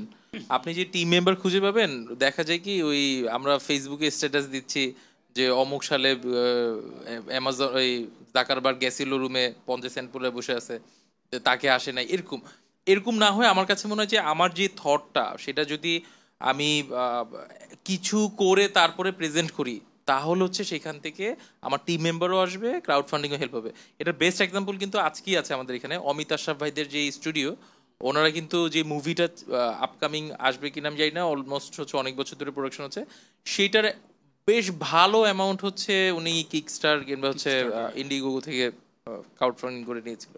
তাহলে তো এটা একটা খুব পজিটিভ একটা দারুণ একটা আইডিয়া, তাই না? Why not? বলতে পারি, আমি যেহেতু আইসিটি মিনিস্ট্রিতে কাজ করি, আইসিটি মিনিস্ট্রির আইডিয়া প্রজেক্ট বলে একটা প্রজেক্ট আছে। সেখানে কোনো আইডিয়া পিচ করলে এটার এগেনস্টে 10 লাখ টাকা পর্যন্ত মনে হয় প্রাথমিকভাবে দেওয়া হয়। তারপরে ওইটাকে আবার আরেকটা আছে স্টার্ট আপে, ওখানে এটা বোধহয় কোটি টাকা পর্যন্ত দেওয়া হয়। তো এই জায়গাগুলোকে আসলে নক করতে হবে। যেতে হবে। অনেক সময় অনেক নেগেটিভ কথা আছে, বা অনেক সময় আসলে অনেকে সাকসেস হয় না, এগুলো তো থাকবে, অবস্টাকলস ছাড়া তো পৃথিবীতে কিছু নাই, কিন্তু আসলে নক করতে হবে। হ্যাঁ, এবং রিসেন্টলি আমাদের অ্যানিমেশনও ফান্ড পেয়েছে ওখান থেকে। হ্যাঁ, আমাদের আমি ঠিক এই মুহূর্তে যেহেতু এটা এখনও ডিসক্লোজ করার টাইম হয়নি, আমাদের কোনো একটা অ্যানিমেশন শর্ট ফিল্ম 10 লাখ টাকা পেয়েছে, এবং সেটা ফিল্মটা দেখার পরে ওনাকে সেধে দেওয়া হয়েছে যে তুমি এই ফান্ডটা নাও। হ্যাঁ, এরকম ব্যাপার হয়েছে। তো মানে একটা ভালো কাজ দেখলে যে সেটা ইয়ে হবে না, ব্যাপারটা তা না। তার থেকেও বড় একটা জায়গা আমি মনে করি আমাদের একটা বড় ঘাটতির জায়গা আছে, সেটা হচ্ছে এই যে কথাগুলো আমরা এখানে শেয়ার করছি, আমাদের অ্যানিমেটরদের কোনো প্ল্যাটফর্ম নাই। আমরা মাঝখানে চেষ্টা করেছিলাম, তো আমরা যদি একসাথে হতে পারতাম, আমরা একসাথে গিয়ে আমার কথাগুলো গভর্নমেন্টকে কিংবা টিভি স্টেশনকে বা অ্যাসোসিয়েশন টু অ্যাসোসিয়েশন কনভারসেশন হতে পারতো। হ্যাঁ, সেখানে আমরা এই প্রবলেমগুলো সলভ করা যেত, কিন্তু আমরা সবাই খুব ইন্ডিভিজুয়াল। হ্যাঁ, আমাদের কারোর সাথে কারো দেখা হয় না। জন ভাইয়ের সাথে কালে ভদ্রে আমার দেখা হয়, ওনার সাথে মনে হয় 2-3 বছর পরে দেখা হয়েছে। হ্যাঁ, মেহেদি ভাই এখন না হয় আমেরিকায় থাকে, দেখা কম হয়, কিন্তু থাকলেও যে খুব একটা দেখা হয় তা না। প্রিমা ওর সাজ্জাদের সাথে অনেক বছর পর দেখা হলো। তো এই যে যদি আমাদের দেখা হতো, অনেক একটা জায়গা থাকতো, আমরা আমাদের কথাগুলো বলতে পারতাম। মাঝখানে একটা সময় গেছে, প্ল্যাটফর্ম খুবই দরকার। যেমন একটা সময় গেছে বাংলাদেশ গভর্নমেন্ট, আমি যেহেতু ওখানে কাজ করি, এটা অফ দ্য রেকর্ড একটা বড় অ্যানিমেশন প্রজেক্ট নিয়ে কাজ করছে, প্রায় অ্যানিমেশনের জন্য 500 crore টাকা খরচ করতে যাচ্ছে গভর্নমেন্ট। আমরা কালকেই রওনা দিব এটা।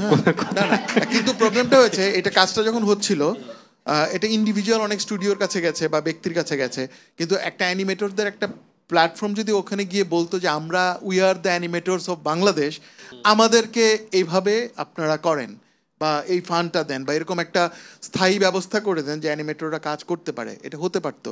বাট আমরা এটা করে উঠতে পারিনি। বাট এটা সময় হয়েছে করার জন্য। এটা যতদিন না করব, আমরা টিভির সাথে দরদাম করতে পারবো না, আমরা আমার ইয়ের কাছ থেকে, এজেন্সির কাছ থেকে পাওনা নিতে পারবো না, অ্যানিমেটররা কোম্পানির কাছে বাকি থাকবে, এই নানান সমস্যাগুলোর সমাধান হবেই না।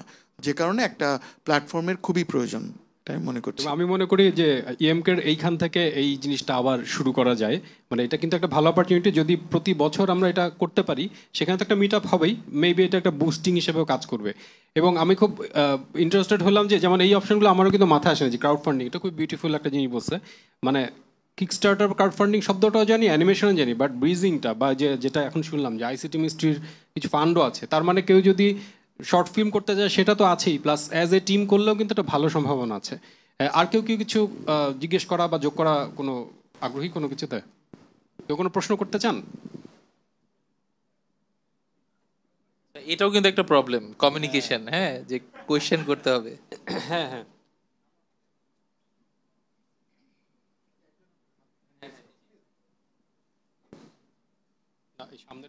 আমার একটা প্রশ্ন আছে যে অনেক সময় হচ্ছে যখন আমি একটা অ্যানিমেশন তৈরি করতে চাই, আমার মাথায় একটা আইডিয়া আছে, বাট যখন হচ্ছে আমি স্টোরি বোর্ডের প্রসেসটা করতে যাই বা ইভেন লিখতেও যাই পুরা ওভারঅল অডিও ইয়েটা, তখন হচ্ছে মানে আমি টের পাই যে আমার স্টোরিটা আসলে ভালো না। ওভারঅল হচ্ছে আমি জানতে চাচ্ছি যে আমার স্টোরি টেলিংটা আমি কিভাবে ইমপ্রুভ করতে পারি। আমি আচ্ছা, আমাদের লাস্ট একটা প্রজেক্টের কথা বলি। সেটা ছিল আমাদের নির্বাচনের পরপরই আমরা চিন্তা করছিলাম যে আমরা যে বাংলাদেশের বিউটি নিয়ে একটা কাজ করব।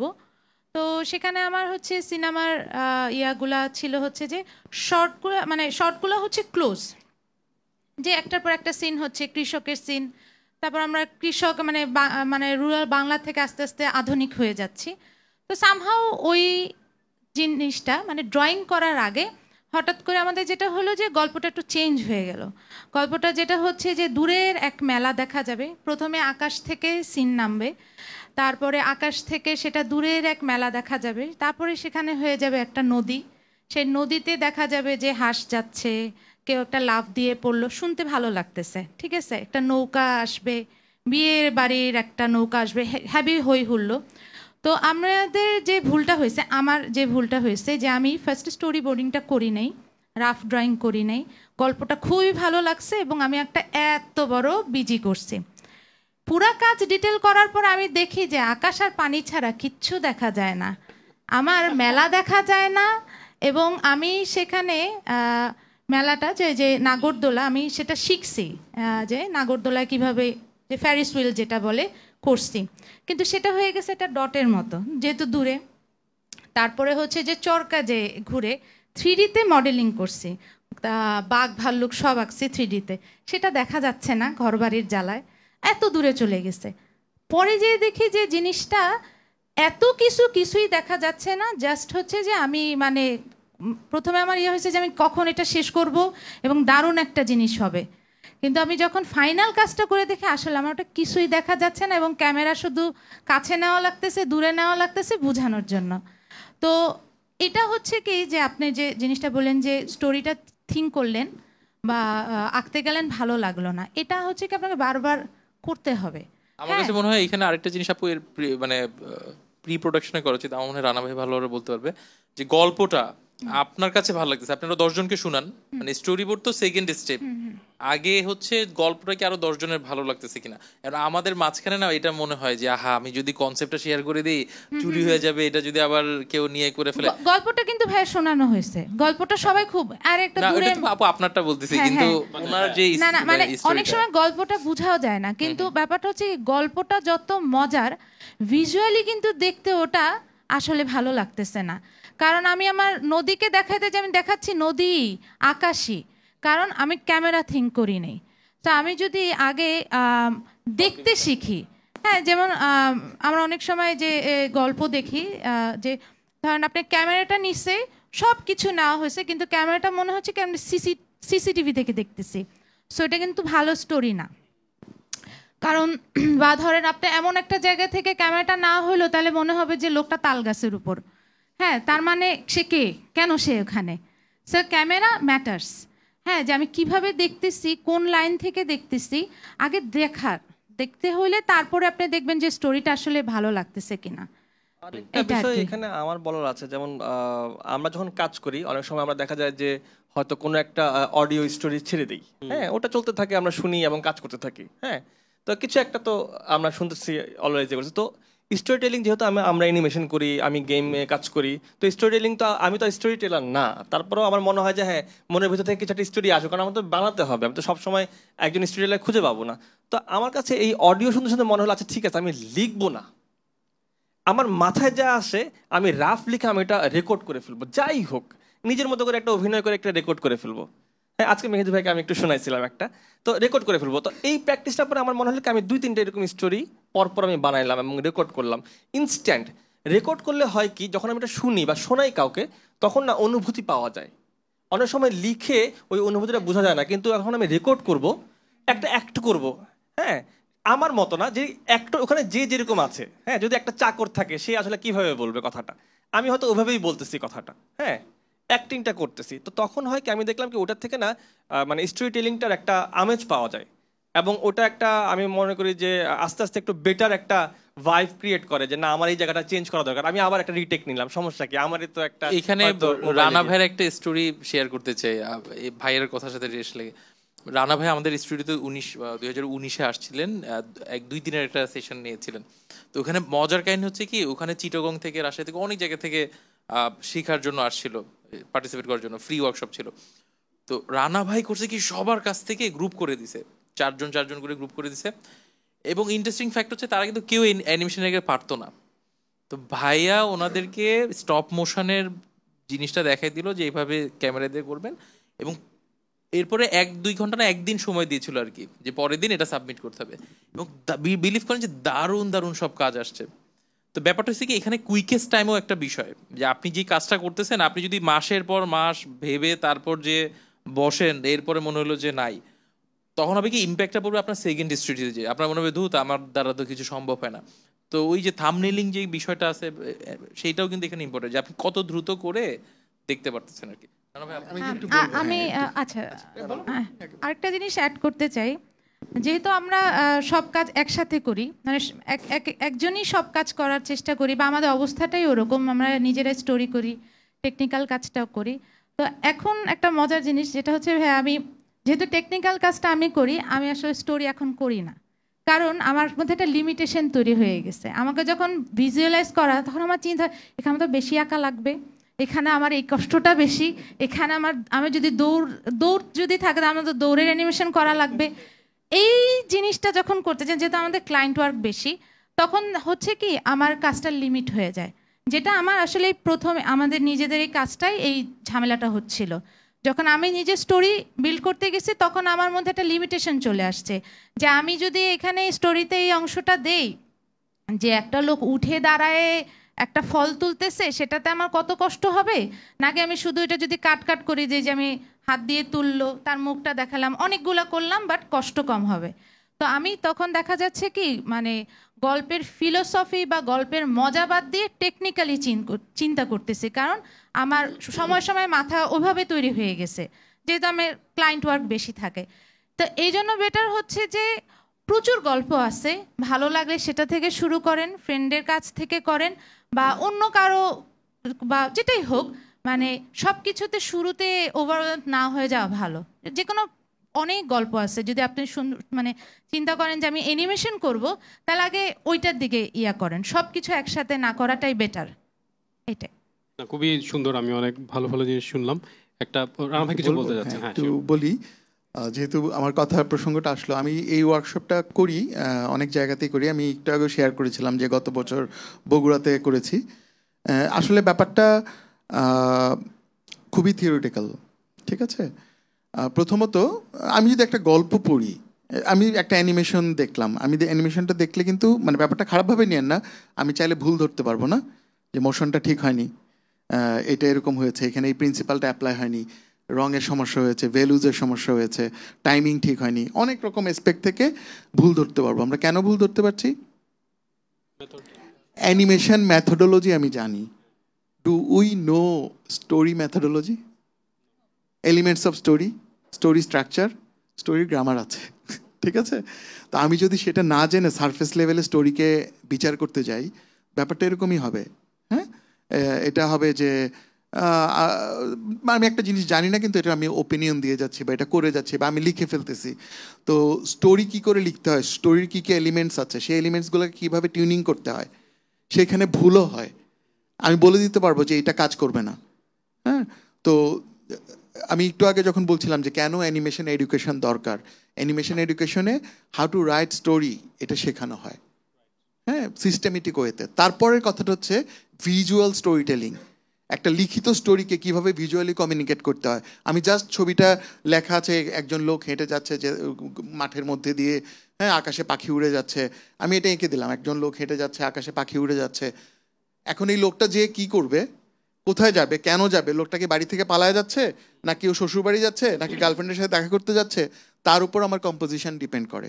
এবং এটা ডিফাইন্ড, এর ব্যাপারটা ভেগ না, ডিফাইন্ড, যে কি কমিউনিকেট করার জন্য আমাকে কোথায় কম্পোজিশন করতে হবে, লোকটার ডিরেকশন কোন দিকে থাকবে, আমি লং শটে যাব না, মিড শটে যাব না, ক্লোজ শটে যাব, এই ব্যাপারগুলো অ্যানিমেশন স্টাডিজে বা টোটাল অ্যানিমেশনের যে প্র্যাকটিস বা ফিল্ম প্র্যাকটিস, তার মধ্যে এটা ডিফাইন্ড। এবং এটা প্রায় 100 বছরের প্র্যাকটিস করে মানুষ এটাকে খুব একটা প্রিসাইজ জায়গায় নিয়ে গেছে। তো আমি যদি এই ব্যাপারটা না পড়াশোনা করি, আমি যদি ফিল্ম স্টাডিজ না পড়ি, স্টোরি রাইটিং না পড়ি, ক্রিয়েটিভ স্টাডিজ না পড়ি, তাহলে এই ব্যাপারটা এরকমই থেকে যাবে, ঠিক আছে? এটা কোনোদিন ডেভেলপ করা সম্ভব না। কাকতালীয়ভাবে কারোর একটা কাজ ক্লিক করতে পারে, বাট কনসিস্টেন্টলি এটা হবেই না, I can challenge. So only way এই প্রত্যেকটা ধাপকে আলাদাভাবে পড়াশোনা করতে হবে। হ্যাঁ, এটা জানতে হবে কনফিডেন্টলি। মানে আমি ভাষা জানলাম যে স্টোরি মনে হয় এইভাবে হয়, এই মনে হয়ের যুগ পৃথিবী থেকে চলে গেছে, ঠিক আছে? আর এর মনে হয়তে কিছু করা যাবে না। Thank you. সুতরাং যারা ভেবেছিলেন পড়াশোনা করবো না, খালি অ্যানিমেশন করব, তাদের জন্য ব্যাড নিউজ, পড়াশোনা করতে। আচ্ছা, আগে মনে আরেকটা কোয়েশ্চেন এখানে ছিল, আমাদের কিন্তু সময় নাই খুব একটা, আমাদের এখনই ক্লোজ করতে হবে। আমরা আর 2টা, কারণ খুব বেশি কোয়েশ্চেন যেহেতু আসে নাই, এটা কি বিশদ অ্যান্সার দেওয়া হচ্ছে। 2টা প্রশ্ন আমরা নিচ্ছি, আমরাও একটু কুইক অ্যান্সার দিয়ে শেষ করে দিব, কারণ সম্ভবত সময়ের একটা লিমিটেশন আছে আমাদের। আচ্ছা, আমার এটা একটু অন্যরকম কোশ্চেন। মানে বলতে গেলে আমরা বাঙালি হিসেবে কেন জানি অনেক ডিগ্রেডেড মনে করি সবাইকে, যেমন কোনো কিছু হইলে আমরা বলি যে হ্যাঁ কি জানি গরিবের সামথিং, এরকম একটা করি। আর আমরা অ্যানিমেশনের দিক দিয়ে আর কি অনেকভাবে আর্টের দিক দিয়ে এমনভাবেই চিন্তা করি যে ওই দেশের কোনো একটা কপির ভার্সন হয়তো আমরা, মানে আমরা সবাই এটা এম করি যে আমরা ডিজনির সাথে কাজ করবো বা অন্য কিছুর সাথে কাজ করবো, কিন্তু এমন না যে আমাদের নিজস্ব কন্টেন্ট নিয়ে বড় কাজ করবো, এরকম কোনো চিন্তা আমার মাথায় আসে না। তো এই জিনিসটা কিভাবে ডেভেলপ করা যায়, যে আমাদের জিনিসপাতি নিয়ে আমরা বেশি করব, মানে বাহিরের দেশের কোনো কিছু না, যে ওদের সাথে যে আমাদের বড় হতে হবে, তা আমাদের জিনিসপাতি নিয়ে আমরা বড় কিভাবে করবো, কিভাবে এটার তো আনসার আছে। ওই যে এই ঢাকা কমিক্সের অনেক কমিক্স আছে, আপনারা যদি ওগুলো নিয়ে অ্যানিমেশন শুরু করে দেন আমাদের দেশের ভালো হয়ে যাবে। মানে নতুন ক্যারেক্টারস অনেকজন মানে যেটা বের করে, যেমন মনে হয় যে অন্য জায়গা থেকে একটু ইন্সপায়ার্ড, মানে আমাদের একবারে ডিরেক্টলি ওরকম লেভেলের আর কি আসে না। বলছে এটাও অনেকজন বলে ফেলে যে হ্যাঁ এটা গরিবের সামথিং বা অন্য জায়গার একটা কপিড এরকম। যেমন ওই মাইটি পাঞ্চের একটা ছিল যে ক্যাপ্টেন কাঁঠাল, হ্যাঁ ইয়েস, ওটা অনেকজন বলতো যে ব্যাটম্যান, বলতো যে ব্যাটম্যানের থেকে নিছে। হ্যাঁ ঠিক আছে, কিন্তু এটা ভার্সন ছিল আর কি। কিন্তু ঢাকা কমিক্সের তো অনেক কিছু আছে যেগুলো হচ্ছে এটা তো একটা স্টার্টিং। আমি বলতেছি যে হোলিস্টিক্যালি আমরা কি সবাই এভাবে চিন্তা করি যে আমরা একটা অনেক নিচু জাতি বা এরকম? আমি যদি বলি ব্যক্তিগতভাবে আমি এরকম মনে করি না। আমি আমার মাস্টার্স থিসিস ছিল how to develop a identity for Bangladeshi animation. তো এটা নিয়ে আমি একেবারে গবেষণা করেছি দীর্ঘ 3 বছর। তো এখানে সবগুলো স্কোপ আমি অ্যানালিসিস করার চেষ্টা করেছি যে আমাদের নিজেদের স্টোরি। আমার কেস স্টাডি ছিল আমি বেহুলা গল্পটাকে নিয়ে কাজ করেছিলাম। হ্যাঁ, বেহুলা একান্তই আমাদের একেবারে, যেটা হচ্ছে মঙ্গল কাব্য আছে, মঙ্গল কাব্যের একটা হচ্ছে যে পদ্মাবতী, তার অংশ হচ্ছে বেহুলার কাহিনী। তো সেটাকে আমরা কিভাবে অ্যানিমেশন উপস্থাপন করতে পারি, কিভাবে কন্টেম্পোরারি অডিয়েন্সের জন্য সেটাকে মডিফাই করা যেতে পারে, এই সমস্ত বিষয়গুলো আমি থিওরিটিক্যালি অ্যানালাইসিস করেছি।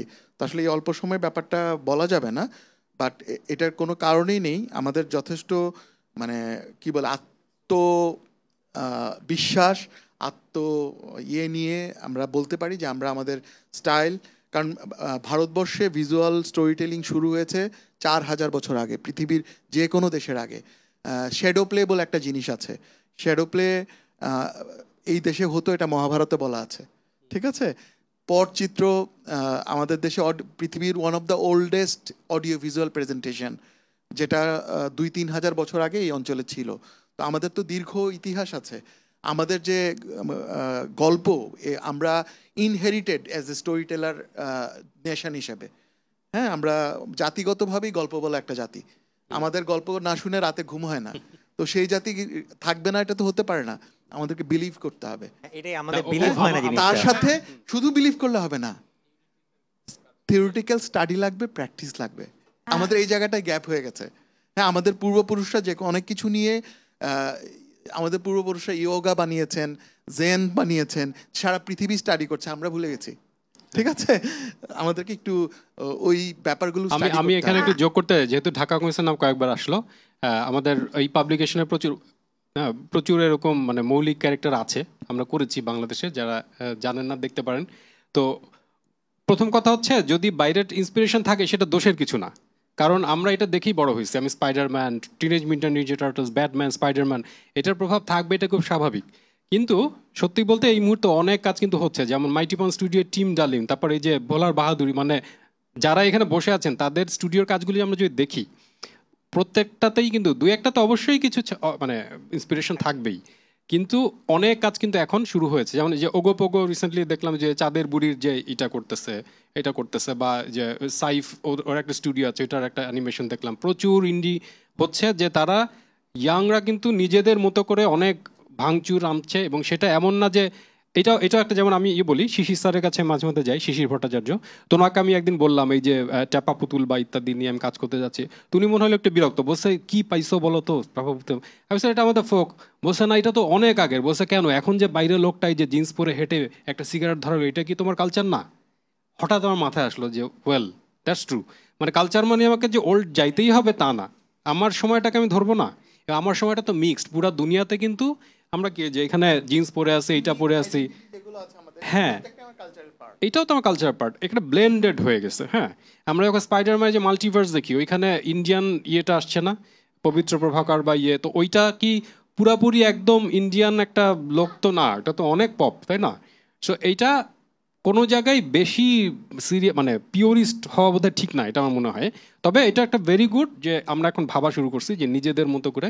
এবং আরেকটা পিছনে যে কোয়েশ্চেন ছিলাম ওইটা বলে শেষ করবো, আমাদের সময় শেষ আসলে। সেটা হচ্ছে, কেউ যদি জিজ্ঞেস করে যে মানে ওই স্টোরি টেলিং অবশ্যই মেথডিক্যালি শেখার আছে, বাট এইটা ওই সৈয়দ শামসুল হক একটা জিনিস বলতেন যে ভালো লেখক হইতে হলে কি করতে হবে, যিনি হতে চান, বলছে 3টা জিনিস করতে হবে, সেটা হচ্ছে পড়া, পড়া এবং পড়া।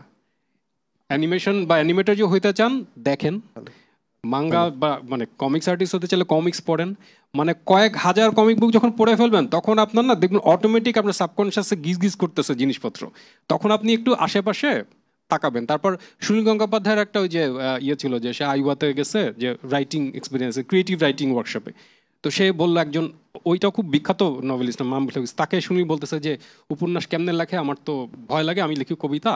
তো সে বললো উপন্যাস কোনো ব্যাপার, তোমার জীবনের একটা দিন ভাবো, নামটাম পাল্টায় দাও ফ্রেন্ডদের, ওইটাই উপন্যাস চালায় দাও। এবং ফাইনালি উনি তাই করছে। হ্যাঁ, প্রথম যে আত্মপ্রকাশ, এটা হচ্ছে তার আসলে একটা ফ্রেন্ডদের সাথে একটা ঘটনা, যে সকালে উঠে একটা ফ্রেন্ডকে পাওয়া যাচ্ছে না, এখান থেকে স্টোরি, এটা রিয়েল ঘটনা, ওইটা একটু ডাম বাম করে উনি লিখে ফেলছেন। এবং তারপর বললো যে ওই যে আমার খুলে গেল যে আসলে আমার লাইফটাই তো একটা স্টোরি, এটা একটু আমি টুইস্ট করি, এইদিক ওইদিক করে এইদিক, মানে অনেক কিছু এখান থেকে বলা সম্ভব। সো স্লাইস অফ লাইফ হতে পারে, একটা 3টা বই পড়লে আর একটা ইন্টারেস্টিং আইডিয়া মাথায় চলে আসতে পারে। এখানে একটু আমি অ্যাড করতে চাই, যেমন ভাইয়া কিন্তু হচ্ছে অফ দ্য রেকর্ড প্রত্যেক বছর খুব স্বল্প সময়ের জন্য হচ্ছে কোর্স লঞ্চ করে, এবং ফিজিক্যাল কোর্সে আমার যাওয়ার সৌভাগ্য হয়েছিল গত বছর, এই বছর। ওখানে একটা কাহিনী আছে, আমাদের অ্যানিমেশন স্টুডিওতে গত 1.5 বছর ধরে কাজ হচ্ছে একটা প্রজেক্টে, এবং ওই প্রজেক্টের আইডিয়া কিন্তু ভাইয়ার ওখান থেকে আসছিল, এবং ওটা ছিল সুন্দরবন, নসু ডাকাত। এবং ভাইয়া কিন্তু আমাকে ওইখানে বলে নাই যে তুমি সুন্দরবন নিয়ে কাজ করো, ভাইয়া বলছিল যে একটা ক্যারেক্টার বিল্ড করতে হবে, সবার হচ্ছে আইডিয়া। সেইখানে আরেকজন হচ্ছে ক্যারেক্টার এরকম একটা বানাইছিল, পরে আমার কাছে পছন্দ হয়েছে যে আচ্ছা এটা নিয়ে কাজ করতে পারি কিনা। মাহতাব ভাই হচ্ছে এটার ডিজাইন করেছিল, পরে আমি মাহতাব বললো আচ্ছা ঠিক আছে করেন।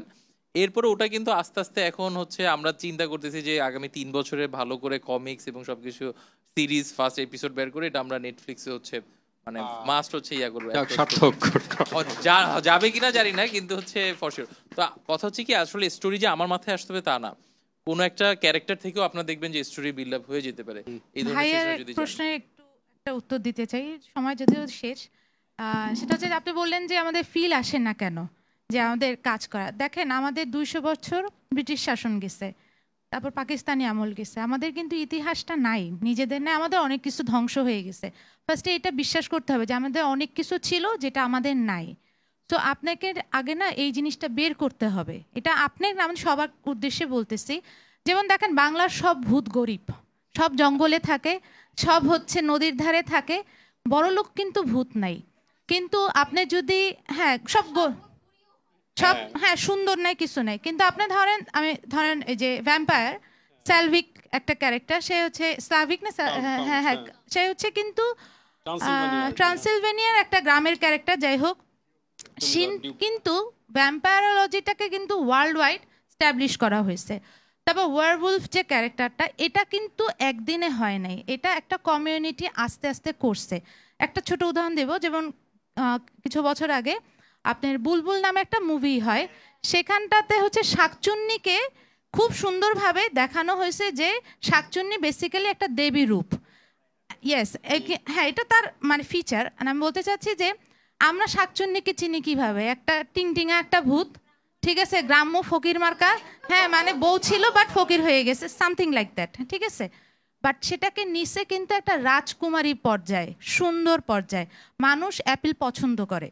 তো আমাদের আসলে না এই থিঙ্কিংটা, আমরা অন্য কালচার দেখি বা যাই করি না কেন, নিজের কালচারকে আগে ভালোবাসতে হবে। নিজের কালচারে যা আছে সেটা মেছোভূত হোক আর যাই হোক, যদি মাছ খায় তাহলে তিমি ধরা উচিত, ঠিক আছে। যদি গেছো হয় তাহলে হতেছে তাল গাছে না থাকেও বড় গাছে থাকা উচিত, স্যাটেলাইটে পাঠায় দেন।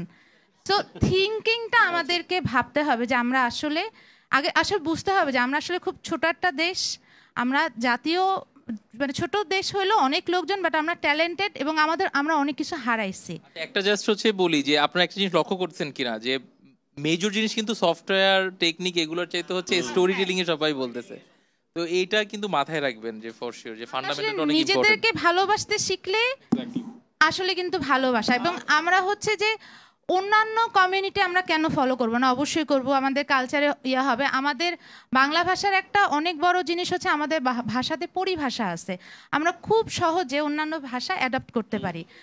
এটা খুবই ইজি, এবং আমাদের ভাষার বর্ণমালা দিয়ে যে কোনো ভাষা আপনি কথা বলতে পারবেন, ঠিক আছে, আরবিতে কথা বললে আমার নাম বলতে পারবেন না, কারণ আরবিতে প নাই। সো এটা একটা ঝামেলা। তো এইটা আমি বলতেছি যে আমাদের পক্ষে সম্ভব, কিন্তু তার আগে হচ্ছে আমাদের নিজেদেরকে নিজেদের রুটটা জানতে হবে। রুটটা জানতে হলে আপনাকে এই কষ্টটা করতে হবে, লাইব্রেরি ওয়ার্ক করতে হবে, পড়তে হবে, জানতে হবে। তখন আপনি এই প্রশ্নটা আর কখনো করবেন না। তখন আপনি বলবেন যে তখন আপনি আরেকজনকে উত্তর দিবেন। ঠিক আছে, এটাই। মেহেদী ভাই, আমার কাছে এটা মনে হয় আমরা কি আসলে পিছিয়ে আছি? মাঝে মধ্যে তো মনে হয় আমরা আসলে অনেক আগেই আছি। কারণ কি দেখেন, আমাদের কি আসলে কোনো স্কুলিং সিস্টেম আছে? কোনো ভার্সিটিতে আমাদের কি অ্যানিমেশনের কোনো কোর্স, কমিক্সের কোনো ইয়ে আছে? সবাই সেলফ টট। তারপরেও কিন্তু আমরা সেলফ টট হয়ে কিন্তু এই জায়গা পর্যন্ত তো আমরা আসতে পারছি।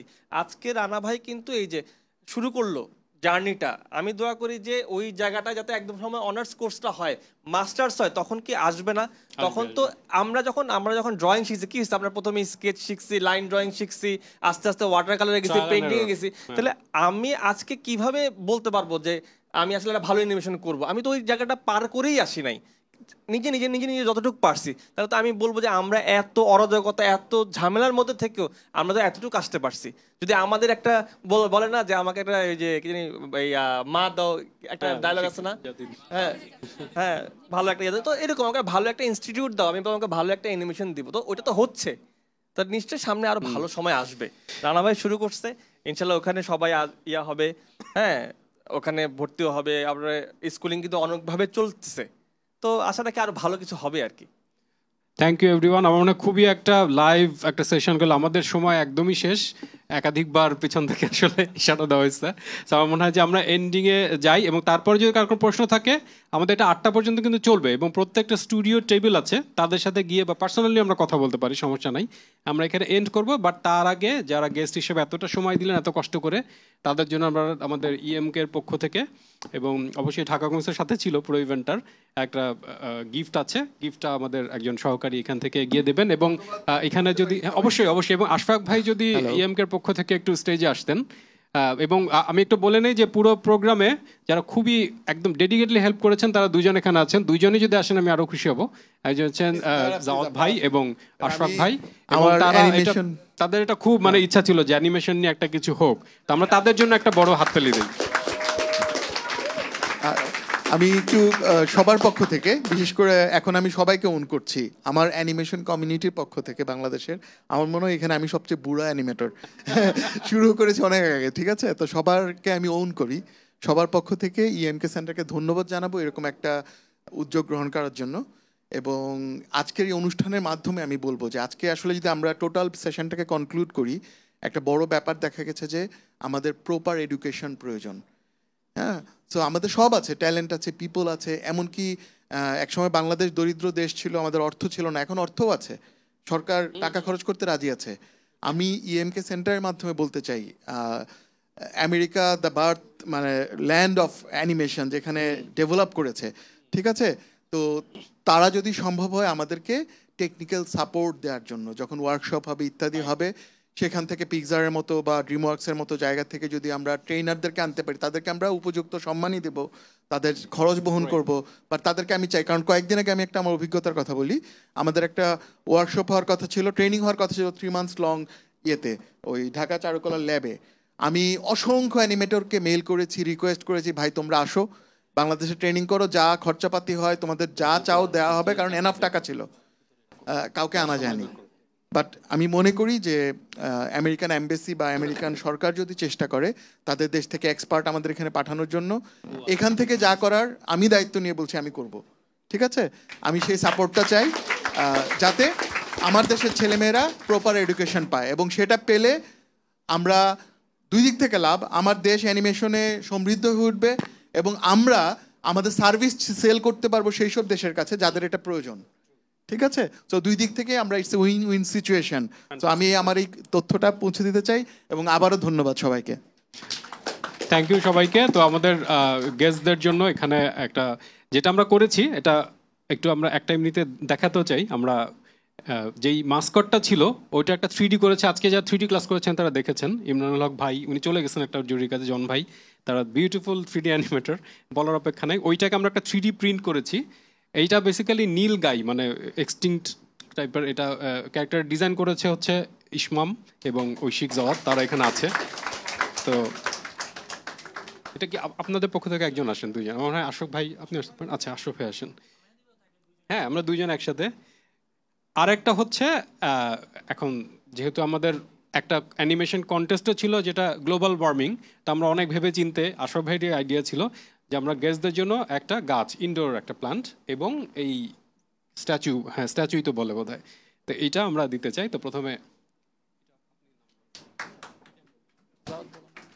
Thank you so much. So প্রথমে যদি আমরা রানা ভাইকে গিফট অফ টোকেনটা কাইন্ডলি দিতে পারি তাহলে better. It's just a token of gratitude. Thank you so much.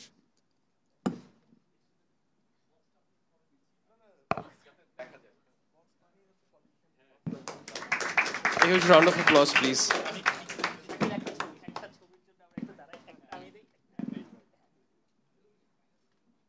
Okay. Okay.